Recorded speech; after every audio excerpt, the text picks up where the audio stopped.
Bueno, se había puesto en arisco y no me quería dejar entrar. No sé por qué, pero ahí va, entramos más. Bueno, entonces contábamos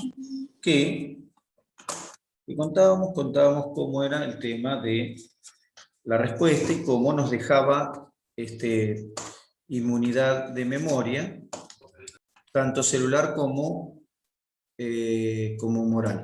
Ustedes van a escuchar seguramente, porque ya está en la tele y todo, a veces dicen, bueno, fulano tuvo el virus y no le quedaron anticuerpos. Ojo, que el hecho de que no queden anticuerpos no quiere decir que no haya respuesta celular por detrás que haya quedado de memoria. Es decir, que nosotros dosamos los anticuerpos y puede ser que una persona no tenga anticuerpos contra el virus y se le fueron desapareciendo, pero no dosamos la respuesta celular. Y este virus tiene respuesta celular también, o sea que pueden haber linfocitos T de memoria igual, aunque no haya aunque no hayan anticuerpos. Así que bueno. Por otro lado, los anticuerpos son los anticuerpos que quedan, y las células capaces de fabricar anticuerpos de memoria, o los linfocitos T de memoria que quedan, son los que nos resguardan de las enfermedades a largo plazo. Por eso es que, no sé, una persona tiene varicela y decimos, bueno, ya no va a tener varicela en la vida, aunque sabemos hoy que se repite la varicela, pero las repeticiones de la varicela generalmente son mucho más apagadas, porque la respuesta es más rápida, y entonces no causa el mismo daño. Entonces, pero eso es porque ya hay una respuesta programada, y entonces en esa programación de respuesta decimos que están involucrados. Profesor, Sí. y cuando te da culebrilla, que es como una reactivación, ¿Qué cosa? No entendí, ¿qué me dijiste qué? ¿Cuándo qué? cuando te da culebrilla, herpes Sí, zóster, que es una sí. reactivación de la varicela, ¿qué es lo que No, estaría pasando en el cuerpo? no, y primero que igual puede haber varicela de vuelta, pero el zóster no es varicela. Se llama varicela zóster el virus, pero no es varicela. No, es otra Ah, ok. enfermedad. Nada, es otra enfermedad, otro virus. De todos modos, las varicelas se pueden repetir, se pueden repetir, o muchas enfermedades se pueden repetir, pero las respuestas son diferentes. Es decir, vos tenés una varicela y la varicela te llenas todo con tus vesiculitas, con tus granitos, bueno, todo lleno de granitos. La primera vez. La segunda vez que tenés varicela, nada, aparece un granito, otro, es muy inespecífica generalmente la respuesta. No es una enfermedad típica varicela.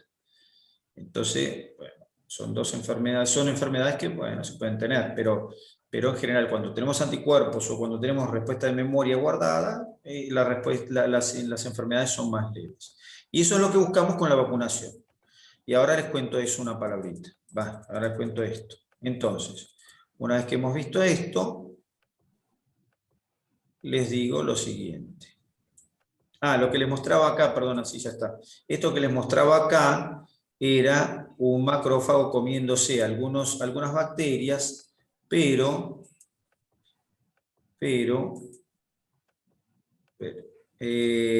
incluso ya en este caso los macrófagos están comiendo bacterias cuyos antígenos, fíjense lo que les digo, esperen que se los muestro porque estoy buscando, lo estoy poniendo en pantalla completa, en pantalla para compartir.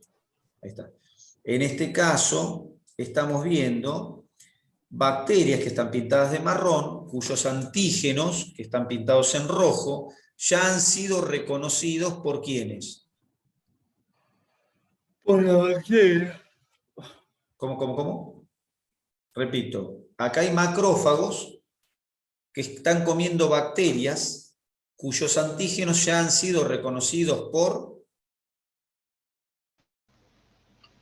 los linfocitos. Ahí no veo linfocitos. Ahí estoy viendo un macrófago, estoy viendo bacterias, estoy viendo los antígenos de las bacterias y estoy viendo algo más. ¿Qué es lo más que estoy viendo? Los anticuerpos.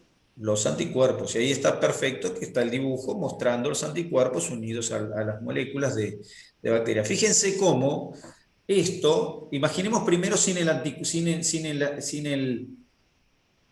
el macrófago, y miramos esto así, ¿no? Todo esto. ¿Qué pasó con todo esto? ¿Qué se formó acá? Miren. ¿Qué pasó ahí? Se formó una molécula nueva. No, no es una molécula, son bacterias eso. Las bacterias están hechas de millones de moléculas. Se unieron. Sí, se unieron. Como ¿Y qué una red. se formó como una red? Vieron que yo les dije, se pueden inactivar los antígenos, bueno, es estas cosas. La bacteria, miren cómo quedó como un pegote. Antes de que se lo coma el macrófago. Ya esto quedó como un pegote. Estas bacterias ya tienen dificultad a su vida, aunque no las destruya el anticuerpo. Ya esto, ¿ven? Forman precipitados. ¿Se entiende? Pero además, estos precipitados se los pueden comer los macrófagos. Cuando un anticuerpo se une a un antígeno, forma el complejo y se come más rápido o es reconocido por el anticuerpo. ¿eh? Estas cosas son las que hacen los anticuerpos. Digo, por el macrófago. Estas cosas son las que hacen los anticuerpos. ¿eh? Se pegan a los antígenos y se forman estas cosas. ¿Está bien? O bien pueden unirse a la bacteria y romperla. En este caso no la rompieron. La hicieron reconocible por el macrófago porque se coma todo. Y si hubiera complemento, los complejos del complemento se pegotearían también en estas regiones. ¿Y qué pasaría? El macrófago los vería más ricos todavía para comérselo. ¿Está bien? Bueno,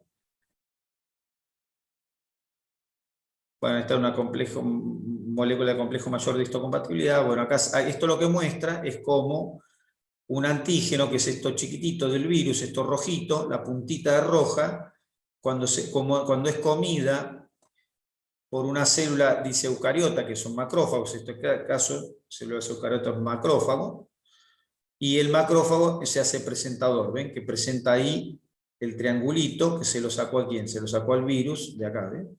Se comió al virus, se llenó con el virus, mostró en una molécula de histocompatibilidad, ¿ven? Complejo mayor de histocompatibilidad, MHC.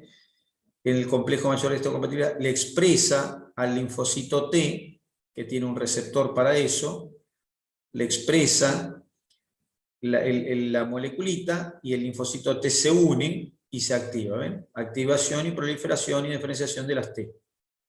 Acá dice citotóxicas, pero hay de todas. Hay citotóxicas, hay de memoria, y ahí faltarían las otras que no están acá, o sea, las colaboradoras, etc. Pero bueno, ahí ven el proceso que les decía, ¿eh? Cómo se activa un linfocito T. Bueno, entonces ahí tenemos. Y lo último que quería que viéramos era esto que está acá, que es...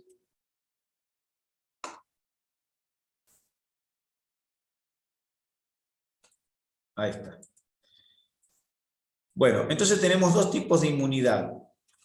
La inmunidad, cuando hablamos de inmunidad, de inmunidad específica, también decimos que tenemos dentro de esa inmunidad en específica dos tipos de inmunidad.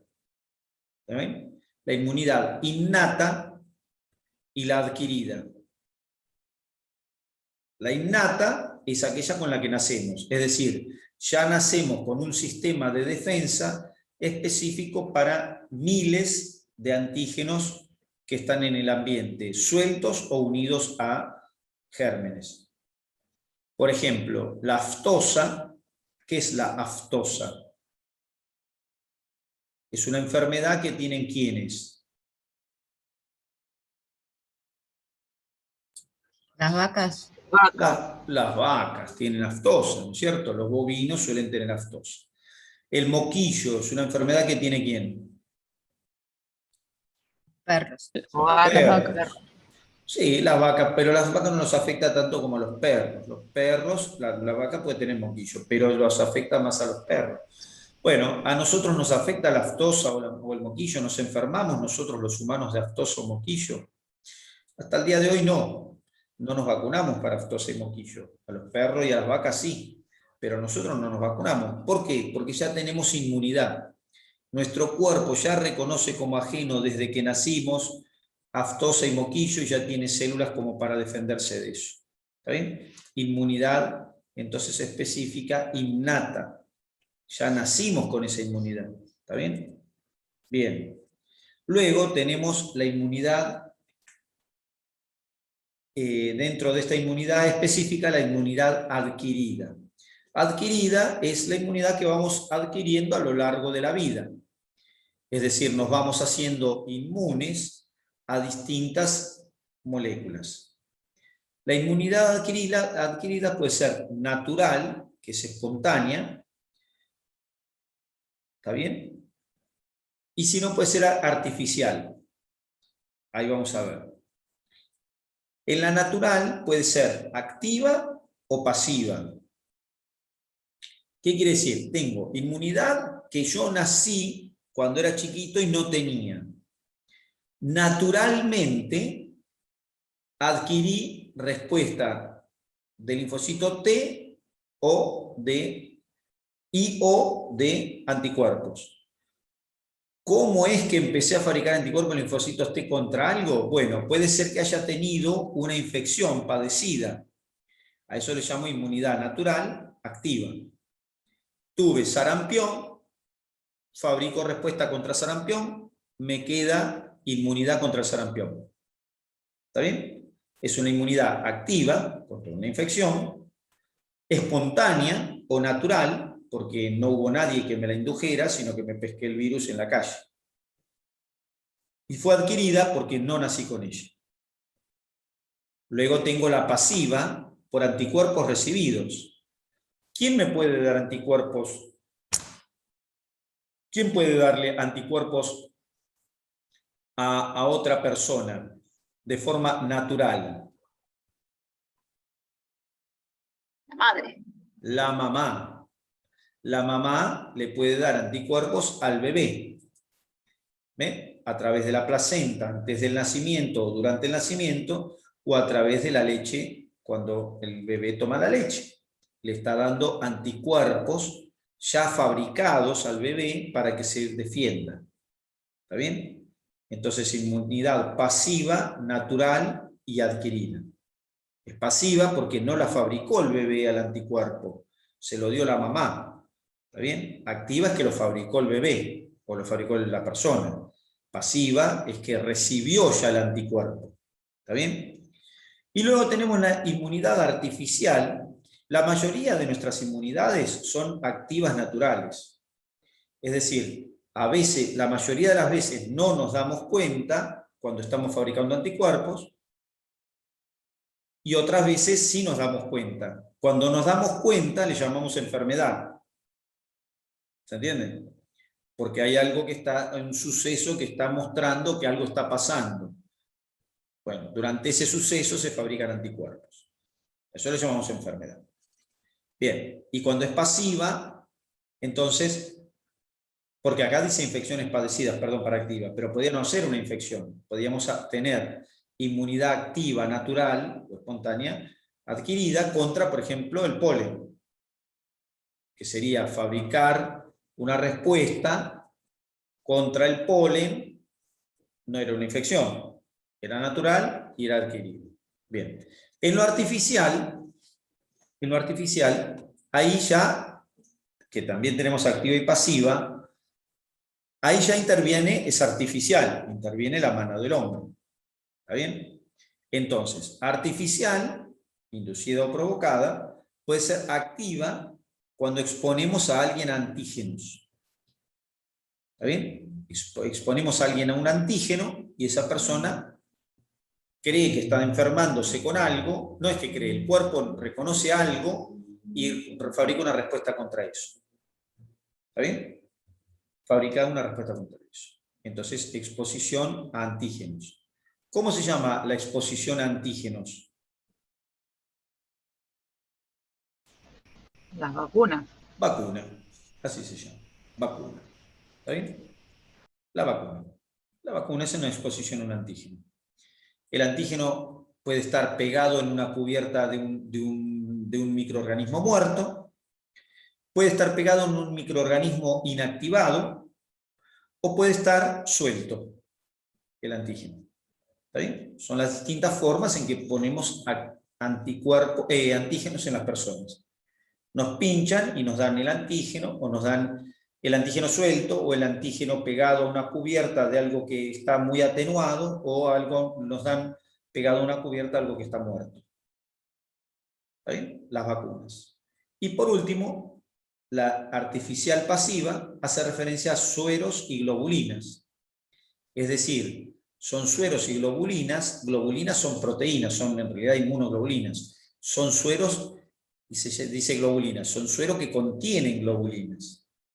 Contienen el anticuerpo directamente.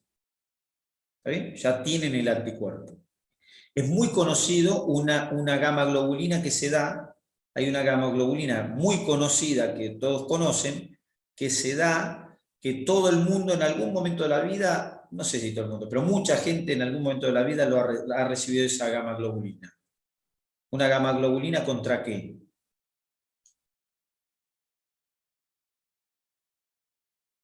Fulanito se cortó la mano, no completa, se hizo un corte en la mano. La Con un antitetánica. cuchillo. Bien, la antitetánica, la gamma globulina antitetánica.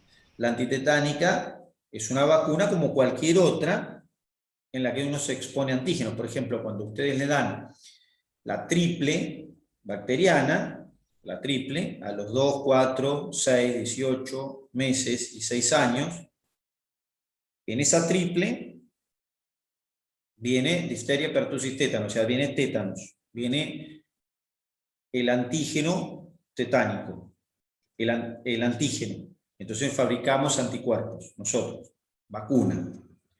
Pero durante la vida, si uno tiene un corte importante o una lesión muy expuesta a la tierra o lo que fuera, no solo damos la vacuna, sino que agregamos también la gamma globulina. O cuando sospechamos que la persona ya no tiene actividad o puede no tener actividad inmune, entonces le damos directamente la globulina, es decir, directamente el anticuerpo. ¿Sí? Directamente el anticuerpo. Transferencia de anticuerpos. Otro caso fue el de ahora, el de los virus de este COVID, que alguno donó plasma. ¿Alguien donó plasma de los que están acá? Bueno, si alguno donó plasma, ¿por qué donó plasma? Porque su plasma estaba lleno de anticuerpos. Y ese suero con anticuerpos, ese plasma con anticuerpos, se le sacan las células y se deja el plasma con los anticuerpos. ¿Y qué se hace? Se lo pone a una persona que está enferma. Le estoy dando la gamma globulina ya fabricada, porque el individuo que estaba enfermo todavía no la fabricó y se está muriendo. Entonces le paso el anticuerpo directo, se lo doy. Acá está. Entonces, inmunidad pasiva por transferencia de anticuerpos, artificial y adquirida, por supuesto. ¿Se entendió? Very bien. Bueno, eso hemos dado un paso por la inmunidad para tener noción para qué sirve nuestro aparato, nuestro sistema inmunitario y de qué se trata. Una vez dicho esto, entonces ahora podemos dedicarnos a un nuevo tema que en este caso va a ser nuestro amigo el sistema digestivo. Muy bien, llegamos al sistema digestivo o aparato digestivo. Saco el inmunitario, inmunitario. Bien. Aquí está. Este es. Bueno. Entonces, vamos al aparato digestivo. Damos vuelta a la hoja y arrancamos con aparato digestivo.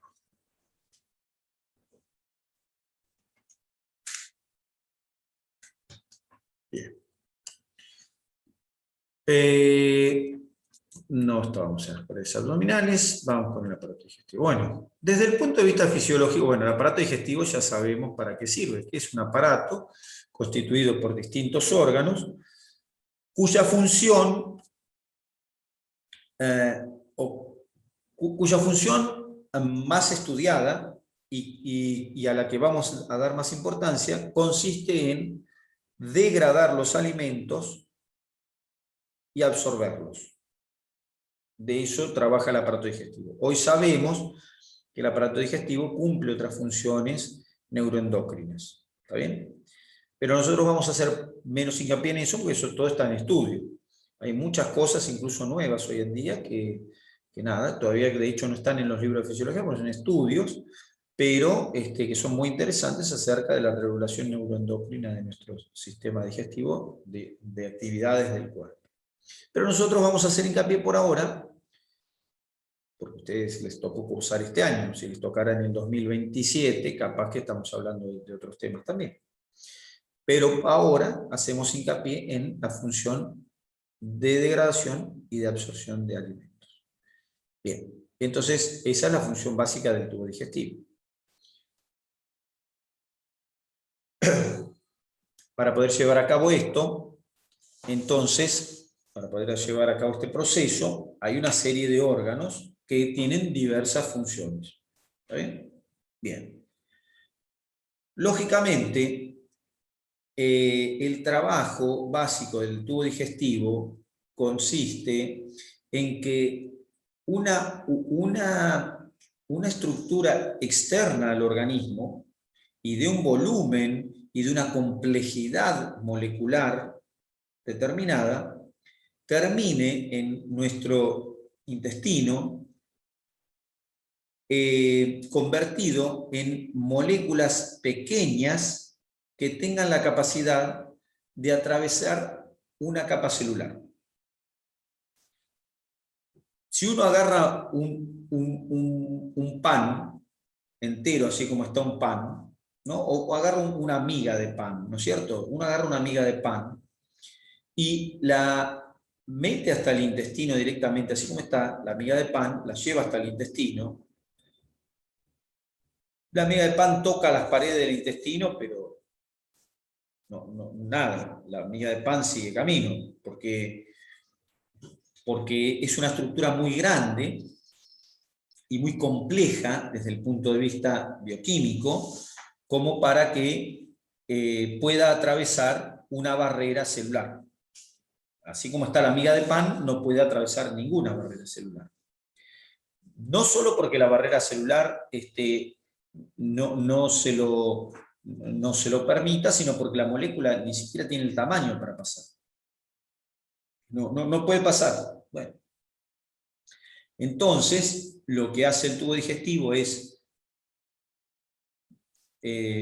romper enlaces químicos de modo tal que el alimento, es el caso de nuestro ejemplo del pedazo de pan, el alimento se desglose al punto de convertirse en los monómeros que hay adentro de ese alimento, para que esos monómeros, las partes básicas que componen cada macromolécula, puedan atravesar entonces el epitelio, esa pared de una célula que tiene el intestino. ¿Está bien? Por ejemplo, nosotros decimos el pan. ¿Qué macromoléculas tiene el pan? ¿De qué está hecho un pan? Hidrato de carbono. Bueno, tiene hidratos de carbono. Y si fuera... ¿Proteína? ¿Cómo? No. ¿Qué cosa? Azúcar. Ni grasa. No sé. Azúcar y Tendrá hidrato de algo. carbono. El pan puede tener proteínas si le pusieron. Proteínas, claro, ¿cómo no va a tener proteína? Claro, por supuesto que tiene proteínas, claro. Tiene hidrato de carbono, tiene proteínas y tiene, ¿qué más? Lípidos. Lípidos, por supuesto que tiene lípidos, claro. Tiene grasa, tiene proteína y tiene hidrato de carbono. En distintas proporciones, por supuesto. La mayor proporción para un pan se la lleva el hidrato de carbono, glúcido, por supuesto. Pero tiene todas estas moléculas. Y las tiene de forma compleja. Es decir, ¿qué quiere decir que están en forma compleja?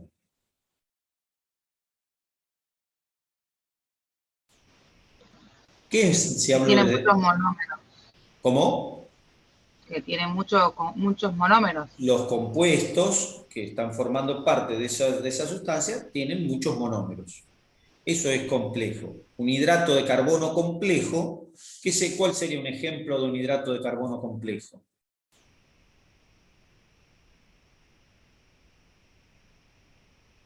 Un almidón. Un almidón. ¿Un almidón? Claro. Un almidón es un hidrato de carbono complejo. No hay otros hidratos de carbono, no es que hay otros más. Y los otros, claro, y los complejos, que son los hidratos de carbono, ya son complejos, los almidones son complejos. ¿Está bien? Un hidrato de carbono complejo es un almidón, por ejemplo. ¿Está bien? Y si hablo de complejo para, bueno, proteínas ya son la proteína directamente. O sea, una proteína, es una estructura compleja. ¿Se entiende? No es una estructura, para que sea una estructura simple tendría que hablar de un péptido. ¿Está bien? Un péptido pequeño, un dipéptido podría ser una estructura simple, pero si no, son estructuras complejas. ¿Está bien? Una estructura compleja es aquella que está formada por varios monómeros. O una estructura compleja podría ser una glucoproteína, que es un glúcido unido a una proteína, que a su vez está formada por aminoácidos. Entonces, esas estructuras son complejas. ¿Complejas por qué? Porque son moléculas pequeñas que están combinadas en una molécula más grande, que puede ser de una sola estirpe, por llamarlo, de una sola familia, llamámosle proteína, glúcido, o puede ser un conjunto. ¿Está bien? Un glucolípido. ¿Está bien? Son estructuras más complejas. Bien. Nuestro intestino no tiene capacidad para absorber de forma adecuada las moléculas complejas. ¿Puede absorber alguna molécula compleja? Sí, puede absorber alguna molécula compleja porque puede pasar alguna proteína, el epitelio, sí, puede, ya vamos a ver que hay algunos mecanismos para que pasen algunas proteínas, pero no son los mecanismos más importantes de pasaje de las moléculas desde la luz del intestino hacia el torrente sanguíneo. Entonces hay que degradar a moléculas muy simples. ¿Está bien? Ese es el trabajo del tubo digestivo. Para hacer eso el tubo digestivo rompe literalmente las uniones que hay entre las macromoléculas para transformarlas en moléculas monoméricas. O en términos generales, pero hay algunas no, pero la mayoría monoméricas. O esa es la búsqueda. Y para romper, ¿cómo hace para romper los enlaces el tubo digestivo? Utiliza las enzimas y el ácido clorhídrico Enzimas, sí, ácido clorhídrico, por supuesto, muy bien, y los movimientos peristálticos. y movimientos. Es decir, ácido clorhídrico, enzimas, digestión química, que es lo que ustedes ven acá que dice. Digestión química, es decir, el tubo digestivo, lleva a cabo dos tipos de procesos: procesos químicos y mecánicos. ¿Está bien? Digestión química, digestión mecánica. ¿Está bien? Así es como trabaja el tubo digestivo en términos generales. Digiere. Digerir es degradar. Degradar a monómero. Digestión química y digestión mecánica. Perfecto. Entonces ya tenemos para qué sirve el tubo digestivo desde el punto de vista de la degradación y la absorción, ¿cierto? Bien. Entonces, una vez visto esto, vamos a empezar a analizar qué pasa en las distintas partes del tubo digestivo, por un lado, y qué pasa con las macromoléculas, por otro. Es decir, que vamos a ir analizando, en algunos momentos vamos a ir analizando, en realidad vamos a ir analizando el tubo digestivo, y en la medida que vamos analizando el tubo digestivo, vamos a ir adelantándonos un poquito en alguna u otra macromolécula, un poco más, un poco menos, pero vamos a ir viendo cómo se van degradando las macromoléculas, de modo tal que vamos a llegar a la luz del intestino. En el punto, vamos a llegar a la luz del intestino a un punto en el que dentro de esa luz ya están listos los monómeros para ser absorbidos. Los monómeros de glúcido, los monómeros de proteína, los monómeros de ácido nucleico, los monómeros de lípidos. O sea que eso es lo que vamos a hacer. Ir degradando, ir caminando por el tubo digestivo y a su vez vamos a ir degradando los alimentos. ¿De acuerdo? Eso es lo que vamos a ir estudiando. Y después de esto, de ver eso, vamos a ver, o a la par vamos a ver cómo se absorben y pasan a la sangre, y después vamos a ver la parte metabólica de esto. Es decir, una vez que las macromoléculas ingresan al organismo, cómo se distribuyen y dónde van esas moléculas, que en realidad ya no son macromoléculas, sino son moléculas más pequeñas. ¿Está bien? Ese va a ser el orden. Y después de eso vamos a ver, por supuesto, o sea, vamos a ver el metabolismo y después vamos a ver mecanismos relacionados con la ingesta y la saciedad, ¿no es cierto? O sea, situaciones que están relacionadas, situaciones o mecanismos de regulación del apetito y de la saciedad. Entonces con eso vamos a ver qué es lo que pasa con el alimento, cómo se degrada, cómo se absorbe, cómo se usa lo que se fue absorbiendo y cómo se hace para que cómo hace el organismo para controlar cuándo comemos y cuándo no lo hacemos. Bien. Eso es lo que vamos a ver en estas charlas. Bueno, para esto vamos a empezar con la boca. Bien. En la boca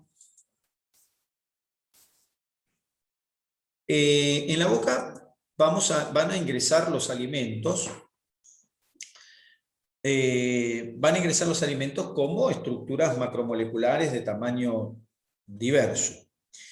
Para que tengamos una noción inicial, si uno come un pedazo de pan, no sé, una miga de pan de este tamaño, así como si fuera esto, una miga de pan, ¿no? Es un papel, pero puede ser una miga de pan. Entonces uno come una miga de pan de este tamaño y dice, bueno, es una miguita de pan. Bueno, esto es como si fuera un edificio que uno quisiera pasar, si lo lleva al intestino esto, de este tamaño, es como y lo quisiera hacer, lo quisiera absorber esto en el intestino, esto es como si uno quisiera agarrar un edificio completo y lo quisiera pasar por la puerta de una casa. Entonces uno tiene una puerta de una casa y tiene un edificio de 50 pisos, y todo ese edificio dice, bueno, ahora lo voy a pasar por la puerta de esta casa. ¿Hay manera de pasar un edificio completo de 50 pisos por una puerta de una casa? ¿Qué opinan? La respuesta es, entero no. Pero si yo al edificio lo demuelo y lo llevo a piedrita, puedo pasarlo por la puerta de la casa. Pero imagínense ustedes cómo tengo que demoler ese edificio de 50 pisos para que pase por la puerta de una casa o una ventana. Bueno, eso es más o menos lo que pasaría con esta miguita. Si yo quiero pasar esta miguita, es como si fuera un edificio de 50 pisos pasando a través de una puerta, de una ventana. ¿Está bien? Lo tengo que degradar mucho, ¿cierto? Entonces el alimento llega a nuestra boca, y en nuestra boca entonces se produce el primer paso de la digestión. El primer paso que consiste, que tiene un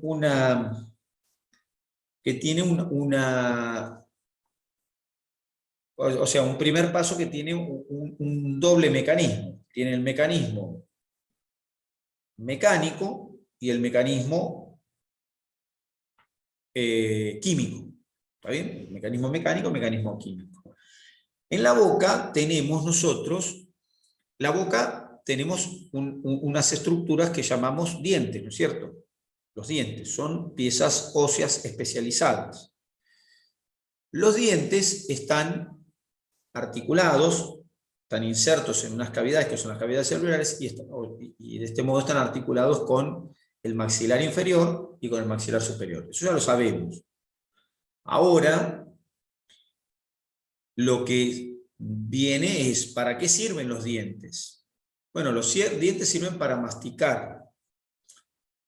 Bueno, los dientes sirven para masticar. ¿Y qué es masticar? Masticar es empezar a romper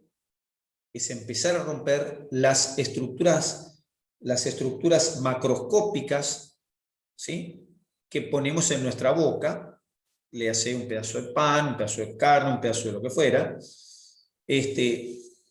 y las tratamos de separar. La masticación lo que hace es separar a través del mecanismo de la compresión, la trituración, el desgarro, tratamos de separar entonces las estructuras que tienen un volumen para llevarlas a volúmenes menores. Para hacer eso, la dentadura es comprimida, una arcada dentaria con la otra. ¿Está bien? Se comprime una arcada dentaria con la otra, y por movimientos de compresión y de cizalla, porque los movimientos de nuestra boca no son solamente así. Nuestra boca hace esto, pero también hace esto. La vaca nos muestra más o menos bien cómo es la cosa. En la vaca nosotros vemos el movimiento bien, o sea, ¿no? La vaca tiene como un juego de mandíbula bien visible. Nosotros tenemos ese mismo juego de mandíbula, y entonces nuestra mandíbula sube y baja, pero a su vez hace movimientos de cizalla hacia los lados, hacia adelante y atrás. Son los movimientos que hacemos con la masticación. O sea que la masticación consiste en movilizar una dentadura sobre la otra. ¿Está bien? Movilizar una dentadura, la dentadura de una arcada sobre la otra, y de esta manera lastimar, separar el alimento. Para hacer esto, nuestra boca tiene que tener un movimiento, porque si yo pongo el alimento en la boca,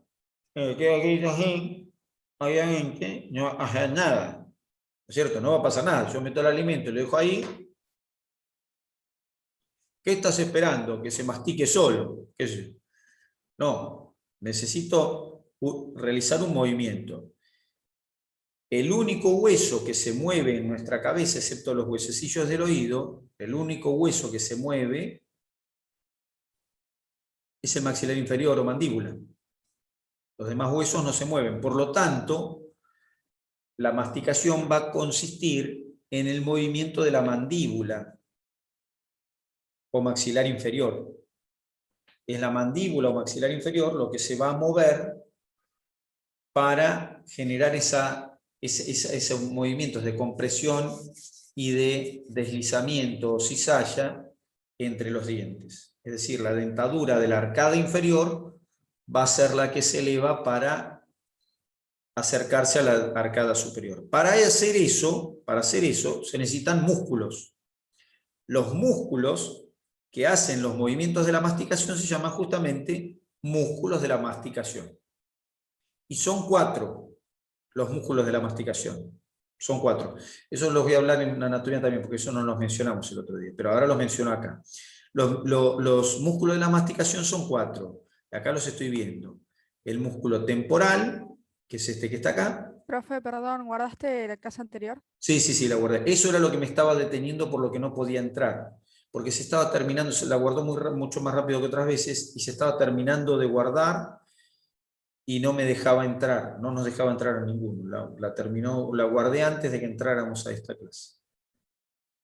Bueno, ahí tengo entonces el músculo temporal, que es este que está acá.